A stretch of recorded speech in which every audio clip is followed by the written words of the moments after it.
Godina Gujii lixaa magaalaa Bulee Horaatti abbootiin qabeenyaa garaagaraa ijaarsa dareelee barnootaa tumsaa jiraachuu isaanii himame. Abbootiin qabeenyaa bara barnootaa 2013 bifa tatamsa'inaa weerara vaayirasii koronaatiif haala mijaawaa hin uumneen barnoonni akka eegalamu gochuudhaaf carraaqaa jiru jedhameera.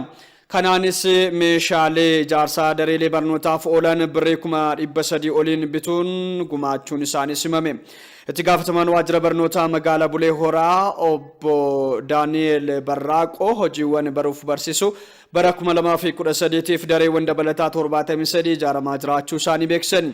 Gama birootiin magaalaatti qonnaan bultoota adda duree abbootii gadaa waldaalee fi namoota sababa rakkoo nageenyaa kanaan dura tureen maatiin isaanii wareegameef lafti mana jireenyaa kan kenname ta'uu waajjirri bulchiinsaa fi itti fayyadama lafa magaalaa Bulee Horaa beeksiseera.